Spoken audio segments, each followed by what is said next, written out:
ஏன்னா ஒன்று வந்து கண்டகச்சனி நடந்துக்கிட்டு இருந்தது, அதுக்கப்புறம் அஷ்டம சனி. இப்போ பார்த்தீங்கன்னா 9ஆம் இடத்துக்கு சனி போயிட்டார். ஆனால் மழை விட்டுது, தூவானம் இல்ல.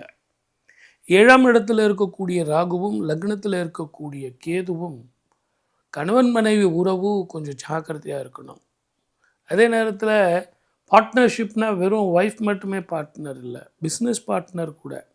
அவர் ஏதோ ஒரு 5000 பணம் எடுத்துட்டார், 2000 பணம் எடுத்துட்டார், வித்ட்ரா பண்ணிட்டார், என்னை கேட்காம எடுத்துட்டார் சார் அப்படின்ட்டு மனசில் எதுவும் சங்கடம் வச்சுக்காதீங்க. அது தேவையில்லாத மன சஞ்சலத்தையும் நம்பிக்கை துரோகத்தையும் உங்களுக்கு கொடுத்துரும். இந்த காலகட்டத்தில் நான் அடுத்தவனுக்கு உதவுறேன், அட்வைஸ் கொடுக்குறேன், பஞ்சாயத்து பண்ணுறேன், நீதி நேர்மையை சொல்கிறேன், தர்மத்தை சொல்கிறேன் அப்படின்னா சரி வராது. முதல்ல உடல் ஆரோக்கியம் கவனமாக இருக்கணும். பயணத்தில் வந்து சனி செவ்வாய் இருக்கிறதுனால கண்ட நேரத்தில் கண்டதை சாப்பிடக்கூடாது. முக்கியமாக உங்களுக்கு தூக்கம் நல்லா இருந்ததுன்னா அற்புதமான வாழ்க்கை வரும்.